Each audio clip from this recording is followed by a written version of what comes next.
La récente tentative d'assassinat de Donald Trump a mis le FBI et les services secrets sur la sellette. Il s'agit d'un dérapage majeur qui a amené tout le monde à se demander comment une erreur aussi grave avait pu se produire. Aujourd'hui, le directeur du FBI prend la parole pour expliquer ce qui n'a pas fonctionné et comment il compte remédier à la situation. Mais pour beaucoup, le mal est déjà fait et le FBI doit être tenu pour responsable de cet énorme échec. Discutons-en en détail. L'échec critique du FBI. Le FBI est considéré comme l'une des principales agences de renseignement au monde. Il est chargé d'exposer, de prévenir et d'enquêter sur les activités de renseignement aux États-Unis. Cependant, l'agence est confrontée à de sérieuses préoccupations quant à son efficacité et à ses failles potentielles à la suite de la tentative d'assassinat de Donald Trump. La fusillade contre Trump a rapidement révélé de graves lacunes en matière de sécurité, ce qui a conduit à une remise en question intense des personnes chargées de la protection de l'ancien président. C'est ainsi que la plupart des reproches sont adressés au FBI et aux services secrets. Et c'est justifié pour de nombreuses raisons. Après tout, le Secret Service est également membre de la Joint Terrorism Task Force, JTTF, du FBI, qui enquête et lutte contre le terrorisme à l'échelle nationale et internationale. Le FBI enquête sur cette tentative d'assassinat en tant qu'acte de terrorisme intérieur. En fait, le directeur du FBI, Christopher Wray, a récemment déclaré « Nous ne négligerons aucune piste. Le tireur est peut-être décédé, mais l'enquête du FBI se poursuit. » Toutefois, cela n'atténue pas les critiques adressées au FBI et aux services secrets, car leur échec a marqué le premier attentat contre un président des États-Unis ou un candidat d'un grand parti depuis plus de 40 ans. Alors, débrouillons ensemble cet immense gâchis. Tout d'abord, la directrice des services secrets de l'époque, Kimberly Cheatle, a été particulièrement mise à l'épreuve lors de la première audition du Congrès sur l'incident. Les législateurs des deux bords, républicains et démocrates, étaient profondément préoccupés par la manière dont une telle violation avait pu se produire. Ils n'ont pas hésité à critiquer la directrice des services secrets, en particulier lorsqu'elle n'a répondu à aucune question sur ce qui s'était passé lors du rassemblement à Butler, en Pennsylvanie. C'est ce qui a amené Lisa McClain à prononcer ces paroles virales. La directrice des services secrets américains a admis devant le Congrès que son agence n'avait pas réussi à empêcher la tentative d'assassinat de l'ancien président Donald Trump lors d'un rassemblement le 13 juillet. Dans son témoignage, elle a déclaré « Nous avons échoué. En tant que directrice des services secrets des États-Unis, j'assume l'entière responsabilité de toute lacune en matière de sécurité. » Elle a également souligné la gravité de la situation en déclarant « La tentative d'assassinat de l'ancien président Donald Trump le 13 juillet est l'échec opérationnel le plus important des services secrets depuis des décennies. Mais malgré sa promesse de rendre des comptes, les appels à la démission n'ont fait que se multiplier. » Ainsi, James Comer, membre républicain de la commission de surveillance de la Chambre des représentants, a demandé à Mme Cheatle de démissionner et a souligné les lacunes des services secrets sous sa direction. Il a déclaré « Les services secrets comptent des milliers d'employés et disposent d'un budget important, mais il est devenu le visage de l'incompétence. » En outre, plusieurs démocrates de la commission, dont Jamie Raskin, membre du Maryland, se sont joints aux républicains pour exiger qu'elle démissionne. C'est à ce moment-là que la députée Nancy Mace a prononcé quelques mots d'or qui méritent d'être retenus. Mais elle a démissionné. Elle n'avait peut-être pas le choix, car peu après la fin des débats à la Chambre, Nancy Mace, républicaine de Caroline du Sud, a déposé une résolution privilégiée visant à mettre en accusation M. Cheatle. Les leaders républicains de la Chambre des représentants disposaient de 2 jours législatifs pour programmer un vote sur cette mesure. Mais il n'en a rien été, puisque la directrice des services secrets américains, Kimberly Cheatle, a démissionné juste le lendemain de l'audition à la Chambre des représentants, mettant ainsi un terme brutal à ses 29 ans de carrière au sein de l'agence. Ironiquement, la veille, elle avait exprimé sa confiance en son leadership lorsque la représentante Virginia Foxx lui avait demandé si elle pensait être la meilleure personne pour diriger les services secrets.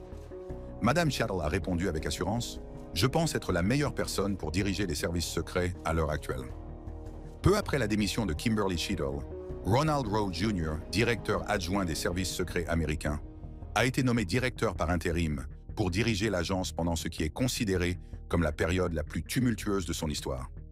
Dans un témoignage rendu public devant 2 commissions sénatoriales, le directeur par intérim des services secrets, Ronald Rowe, a immédiatement admis que « ce que j'ai vu m'a fait honte ». Il a ajouté « En tant qu'officier de carrière chargé de l'application de la loi et vétéran de 25 ans au sein des services secrets, je ne peux pas expliquer pourquoi ce toit n'était pas mieux sécurisé. » Alors que le FBI a été largement épargné par l'examen minutieux qui a conduit à la démission de la directrice des services secrets Kimberly Cheatle, le directeur du FBI, Christopher Wray, a tout de même été confronté à des questions difficiles de la part d'une commission dirigée par des républicains lors d'une récente audition. Certains législateurs du Parti démocrate soupçonnent le FBI et le ministère de la Justice d'avoir fait preuve de partialité politique à l'égard de M. Trump sous l'administration Biden, ce que M. Wray nie. Lors de la récente audition, le directeur du FBI, Christopher Wray, a également été interrogé par les législateurs sur le rôle du FBI dans les défaillances de sécurité qui ont conduit à la tentative d'assassinat de l'ancien président Donald Trump. M. Wray n'a pas explicitement admis l'échec du FBI, mais a reconnu qu'il y avait des lacunes importantes et des faiblesses en matière de sécurité auxquelles le FBI devait remédier. Mais les experts pensent le contraire et considèrent qu'il s'agit d'un échec cuisant du FBI. Comment le FBI a-t-il pu être aussi mal préparé et pourquoi cet échec retentissant s'est-il produit? La tentative d'assassinat de l'ancien président Donald Trump, le 13 juillet 2024, lors d'un rassemblement à Butler, en Pennsylvanie, a été un événement choquant qui a laissé de nombreuses personnes se demander comment une défaillance de sécurité aussi grave a pu se produire. Le tireur, placé sur un toit à environ 150 mètres de là, a réussi à tirer sur Trump, le blessant et blessant grièvement d'autres personnes, malgré la présence de nombreuses forces de l'ordre, dont le Secret Service et une équipe locale du SWAT. Le tireur a pu mener à bien son attaque. Cet incident a montré à quel point le FBI et d'autres agences n'étaient pas préparés à empêcher une telle tragédie. En tant qu'agence responsable de la sécurité nationale, le FBI est chargé de coordonner et de partager les informations sur les menaces avec les autres agences. Mais dans cette affaire, les choses ont terriblement mal tourné. L'un des principaux problèmes a été le manque de communication entre le FBI et les autres forces de sécurité sur le terrain. L'équipe locale du SWAT, qui était censée contribuer à la protection de M. Trump, a indiqué qu'elle n'avait aucun contact direct avec les agents du Secret Service chargés de la sécurité du rassemblement. Même une réunion d'information prévue entre l'équipe du SWAT et les agents du Secret Service n'a jamais eu lieu. Ce manque de coordination a laissé des lacunes dans la couverture de sécurité que le tireur a pu exploiter. Un autre problème majeur est l'incapacité du FBI à fournir en temps voulu des renseignements exploitables qui auraient pu empêcher l'attentat. Dans les jours qui ont précédé le rassemblement, des signes avant-coureurs auraient dû mettre la puce à l'oreille. Mais ces avertissements n'ont pas été communiqués correctement ou n'ont pas été pris suffisamment au sérieux. Cette lacune dans l'évaluation de la menace est le signe de problèmes plus profonds au sein du FBI, où il arrive que des informations importantes ne soient pas partagées efficacement en raison d'obstacles bureaucratiques ou tout simplement d'un manque de communication. Par exemple, des officiers locaux ont fait part de leurs inquiétudes concernant des menaces potentielles provenant du bâtiment AGR, où le tireur a finalement été positionné, mais ces informations n'ont pas été communiquées au FBI en temps voulu. Cette lacune a permis au tireur de rester indétecté pendant plus de 90 minutes, même après que les autorités locales aient identifié une activité suspecte. L'officier de police de Butler Township, Drew Blasco, a raconté la réunion qu'il avait eue avec les services secrets avant la tentative d'assassinat. Il a déclaré « Je leur ai dit ce mardi, je leur ai dit de poster des hommes ici. » Le FBI et les services secrets ont été critiqués pour ne pas avoir suffisamment sécurisé le site de l'événement. Bien que les autorités locales aient identifié le bâtiment AGR comme une menace potentielle, aucun personnel de sécurité n'était posté sur le toit, où le tireur a pris position par la suite. L'absence d'un plan de sécurité coordonné, qui n'a été finalisé que 30 minutes après le début de l'événement, a contribué à la vulnérabilité du site.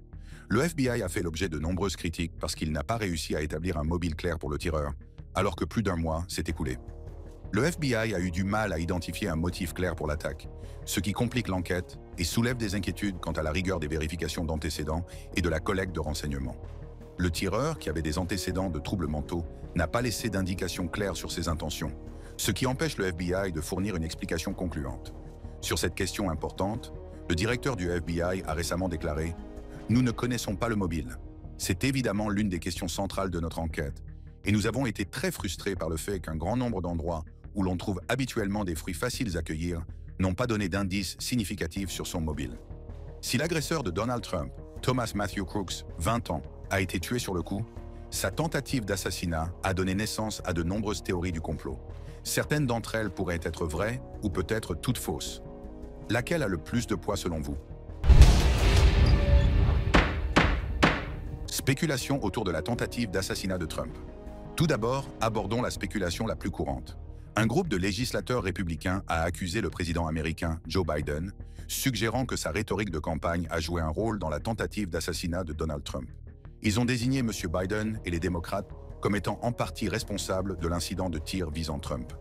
Ces accusations s'appuient sur un appel téléphonique récent, moins d'une semaine avant la tentative d'assassinat, au cours duquel M. Biden a déclaré « Je n'ai qu'un seul travail et c'est de battre Donald Trump. Je suis absolument certain d'être la meilleure personne pour y parvenir. » Nous avons donc fini de parler du débat. Il est temps de mettre Trump dans le mille. Au lendemain de la tentative d'assassinat, la référence spécifique de Joe Biden à l'idée de mettre Trump dans le mille a conduit certains républicains à l'accuser d'avoir incité à la violence. Le représentant républicain de Géorgie, Mike Collins, dans un message sur X, anciennement Twitter, a déclaré « Joe Biden a donné les ordres ». Dans un autre message, M. Collins a déclaré « Ils ont tenté de neutraliser la menace », en réponse à un autre graphique soulignant les propos du président. La sénatrice républicaine du Tennessee, Marsha Blackburn, a également attiré l'attention sur le commentaire de M. Biden sur les médias sociaux en déclarant « Il y a quelques jours, M. Biden a dit qu'il était temps de mettre Trump dans un œil de bœuf. Aujourd'hui, il y a eu une tentative d'assassinat contre le président Trump. » Marjorie Taylor Greene, une républicaine de Géorgie, a également porté une grave accusation. Elle a écrit sur X « Priez pour l'Amérique. La gauche veut une guerre civile. Cela fait des années qu'ils essaient d'en déclencher une. Ces gens sont malades et diaboliques. » Des partisans de la droite ont affirmé que Joe Biden, le ministère américain de la Justice, DOJ, ou d'autres acteurs puissants au sein du gouvernement pourraient être impliqués dans la tentative d'assassinat de l'ancien président Donald Trump. Ces théories sont souvent alimentées par une méfiance profonde à l'égard des institutions fédérales et de l'administration Biden au sein de la base de Trump. On peut par exemple affirmer que le ministère de la Justice, sous la direction de M. Biden, use de son influence pour éliminer M. Trump en tant que rival politique. Certains commentateurs de droite suggèrent que la tentative d'assassinat fait partie d'une stratégie plus large visant à empêcher Trump de se présenter à l'élection présidentielle de 2024. Ils estiment que les mêmes entités qui ont orchestré les enquêtes et les mises en accusation contre Trump pourraient être responsables d'une attaque plus directe contre sa vie. Un autre exemple concerne les spéculations sur les acteurs gouvernementaux de l'ombre ou les agents de l'État profond qui considéreraient Trump comme une menace pour leur pouvoir et leur politique. Ces partisans citent assez souvent les batailles juridiques en cours de Trump et les perquisitions sans précédent dans ses propriétés comme preuve d'un effort concerté pour l'écarter de l'arène politique par tous les moyens nécessaires, y compris l'assassinat. Par ailleurs, une autre théorie du complot a pris de l'ampleur. Les services secrets et le FBI ont intentionnellement brouillé la réponse à la tentative d'assassinat de Donald Trump. Certains pensent que le FBI et les services secrets ont été délibérément lents et non coordonnés dans le cadre d'un complot plus vaste. Vous voulez un exemple ? Un témoin oculaire de la fusillade a déclaré aux médias que lui et d'autres personnes avaient clairement vu Crooks se déplacer sur le toit en tenant un fusil. Ils ont immédiatement alerté la police, mais malgré cela, le suspect a continué à se déplacer pendant plusieurs minutes avant d'ouvrir le feu. Le témoin oculaire a noté que Crooks a finalement été abattu alors qu'il avait déjà tiré. Pourquoi la police ou les autorités n'ont-elles pas agi avant que Crooks n'ouvre le feu ? Un autre argument mérite d'être pris en considération. Environ 20 minutes avant que Crooks n'ouvre le feu, un contre-tireur a alerté les services secrets américains de la présence d'un homme suspect utilisant un télémètre sur un toit. Il s'est donc écoulé 29 minutes entre le moment où les tireurs d'élite des services secrets ont identifié Crooks sur le toit et celui où il a tiré sur l'ancien président. Les théoriciens du complot ont du mal à croire que les tireurs d'élite n'aient pas tenté de neutraliser la menace plus tôt. Ils se demandent pourquoi le tireur a été autorisé à s'approcher si près et pourquoi les services secrets n'ont apparemment pas réagi de manière plus agressive aux informations faisant état d'un homme étrange, armé d'un pistolet. Ces questions sans réponse alimentent les soupçons et les spéculations sur d'éventuelles défaillances ou une inaction délibérée pendant les moments critiques qui ont précédé la fusillade. Et pour rendre les choses encore plus suspectes, le père du tireur de Trump a appelé la police au sujet de son fils avant l'attaque. Rien n'a été fait à ce sujet. Cette théorie est également alimentée par la perception que la réponse des agences n'a pas été aussi rapide ou décisive que prévu dans une situation aux enjeux aussi importants. Les critiques soutiennent que si la menace avait été réelle et imminente, les agences auraient agi avec beaucoup plus d'urgence pour éloigner M. Trump de la scène.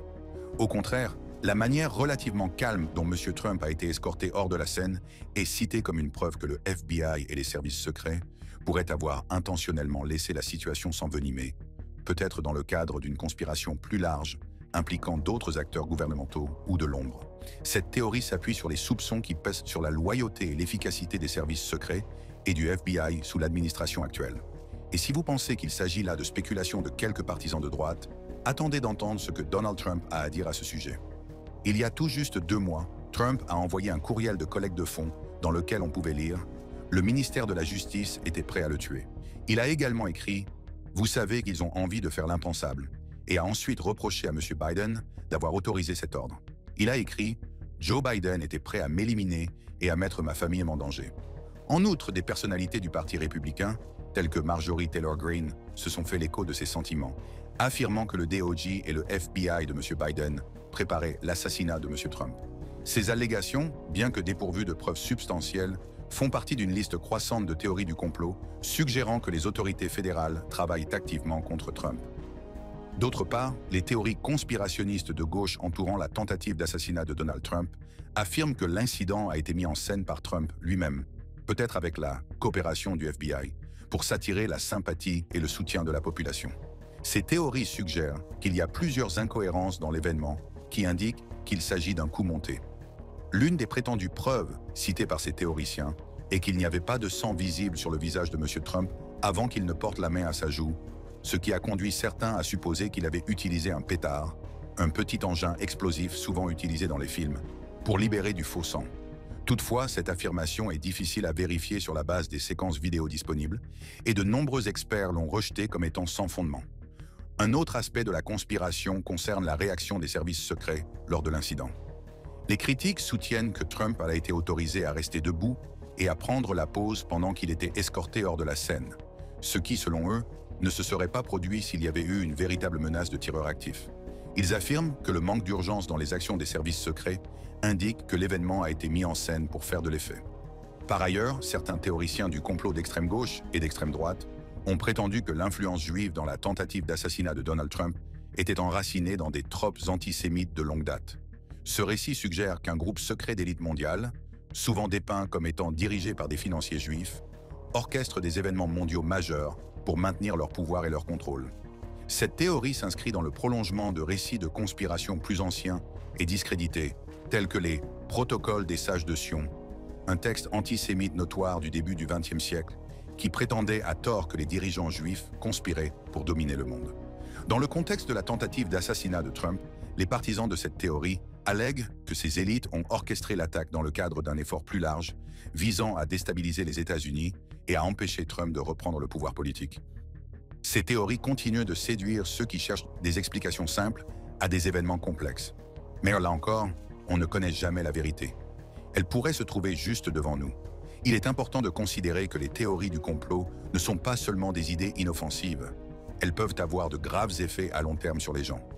Les recherches montrent que ces théories peuvent entraîner une profonde méfiance à l'égard du gouvernement et modifier la façon dont les gens interagissent avec le système politique. Certains peuvent être incités à voter pour des candidats non traditionnels ou à réclamer des changements gouvernementaux radicaux dans un système généralement dominé par deux partis. D'autres peuvent être tellement désillusionnés qu'ils se retirent complètement de la démocratie, évitant de voter ou de s'engager dans des activités civiques. Ces changements peuvent affaiblir la confiance et la coopération nécessaires à une démocratie saine. Pour l'heure, le FBI dit poursuivre son enquête sur la tentative d'assassinat de l'ancien président Donald Trump. Conséquence de la tentative d'assassinat de Trump. Crooks a tiré 8 balles en moins de 6 secondes avant d'être tué. Ces balles n'ont pas seulement tué une personne et blessé 2 autres. Elles ont également brisé l'illusion de sécurité et de sûreté de la politique américaine. C'est la première fois qu'un candidat à la présidence est attaqué depuis plus de 40 ans, après que Ronald Reagan a été abattu par John Hinckley Jr. en 1981. Il est indéniable que cet événement a mis en lumière des failles importantes dans les protocoles de protection des personnalités politiques de premier plan. Il a mis en évidence le besoin urgent d'un examen complet et d'une révision des pratiques de sécurité. L'une des réponses les plus immédiates a donc été la création par le ministère de la Sécurité intérieure d'un groupe de travail bipartisan chargé de procéder à un examen indépendant de l'incident. Cet examen mettra en évidence plusieurs lacunes critiques dans les dispositifs de sécurité, notamment en ce qui concerne la surveillance des menaces potentielles dans les lieux de spectacle en plein air. Les recommandations de la Task Force devraient remodeler l'approche de la sécurisation des événements publics en mettant particulièrement l'accent sur l'amélioration de la coordination entre les forces de l'ordre locales et les agences fédérales. En outre, l'incident a intensifié la surveillance des services secrets et du FBI, ce qui a conduit à des appels à la réforme. Il existe un consensus croissant sur le fait que les agences de renseignement doivent adopter des technologies de surveillance plus avancées et améliorer leurs mécanismes d'échange de renseignements afin de prévenir des menaces similaires à l'avenir. Par ailleurs, le FBI et le DHS ont récemment publié un bulletin de renseignement commun mettant en garde contre le risque d'attaque de suivi ou de représailles à la suite de la tentative d'assassinat de Donald Trump. Le bulletin met l'accent sur la crainte que des extrémistes violents nationaux ou d'autres personnes ne tentent de commettre d'autres actes de violence en réponse à l'incident. Cet avertissement ne concerne pas seulement les conséquences immédiates, mais s'étend à une préoccupation plus large selon laquelle des extrémistes pourraient cibler des infrastructures liées aux élections au cours du cycle électoral de 2024. Les responsables de l'application de la loi sont particulièrement préoccupés par la possibilité que ces extrémistes tentent de perturber ou d'attaquer des systèmes électoraux critiques, ce qui pourrait déstabiliser le processus électoral. Le FBI et les services secrets sont désormais confrontés à un défi de taille: faire face à ces menaces, et il reste à voir quelles mesures spécifiques ils mettront en œuvre pour contrer ces dangers. On s'attend à ce que les agences renforcent la surveillance, la collecte de renseignements et les protocoles de sécurité afin d'atténuer le risque de nouvelles violences et de garantir la sécurité et l'intégrité du processus électoral. Si la tentative d'assassinat de l'ancien président des États-Unis a constitué un échec majeur en matière de sécurité, certains y voient une bénédiction déguisée pour la campagne présidentielle de M. Trump. Il est difficile de contester le fait que, après la tentative d'assassinat, Trump est susceptible de bénéficier d'une sympathie accrue. En effet, survivre à une tentative d'assassinat peut souvent conduire à une augmentation du soutien du public ou renforcer l'image de résilience d'un homme politique. Par exemple, lorsque le président Ronald Reagan a été blessé par balle en 1981, sa cote de popularité est passée d'environ 60% à environ 68%. Ce phénomène s'explique par le fait que le public a tendance à se rallier aux dirigeants qui traversent de telles crises, les considérant avec plus de sympathie ou d'admiration pour leur ténacité. Pour Trump, la photo prise après la fusillade, où on le voit ensanglanté mais le poing levé avec le drapeau américain en arrière-plan, pourrait devenir un symbole fort. Cette image pourrait susciter des émotions fortes, le montrant comme un combattant qui reste défiant même face au danger. Elle pourrait l'aider à gagner la sympathie et le soutien de l'opinion publique, car de tels moments ont souvent un impact sur les gens et créent une impression durable. En outre, l'incident de la fusillade pourrait renforcer considérablement le soutien de la base de Trump, car il pourrait renforcer leur sentiment de loyauté et approfondir leur lien émotionnel avec lui. Pour nombre de ses partisans, l'attentat pourrait être perçu comme une attaque non seulement contre Trump, mais aussi contre leurs croyances et valeurs communes.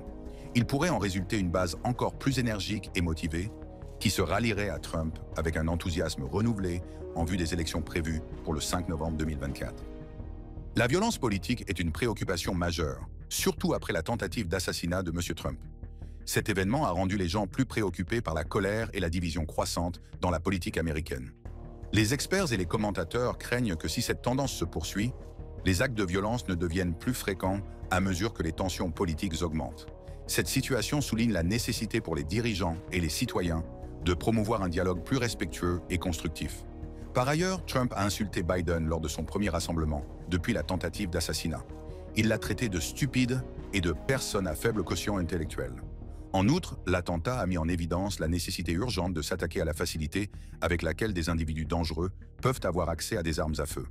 Les partisans d'une législation plus stricte sur les armes à feu font valoir qu'une réglementation plus rigoureuse pourrait contribuer à prévenir des incidents similaires à l'avenir, en insistant sur le rôle des vérifications des antécédents et sur les restrictions applicables à certains types d'armes. Mais il y a un fait nouveau intéressant. Selon un conseiller principal de la campagne présidentielle de Donald Trump, ce dernier protégera les droits sur les armes à feu en nommant des juges fédéraux qui s'opposent à de nouvelles restrictions sur les armes à feu s'il est élu en novembre. Cette position contraste avec celle de certains délégués du Parti républicain qui s'opposent fermement à toute réforme de la législation américaine sur les armes à feu. Le parti s'oppose à des mesures telles que l'augmentation de l'âge légal pour acheter des armes à feu, le renforcement des contrôles des antécédents ou la restriction des fusils d'assaut tels que celui utilisé lors de l'attaque de Donald Trump. Merci d'avoir regardé cette vidéo. Si vous l'avez appréciée, consultez le contenu suggéré sur votre écran en cliquant sur l'une des cartes affichées.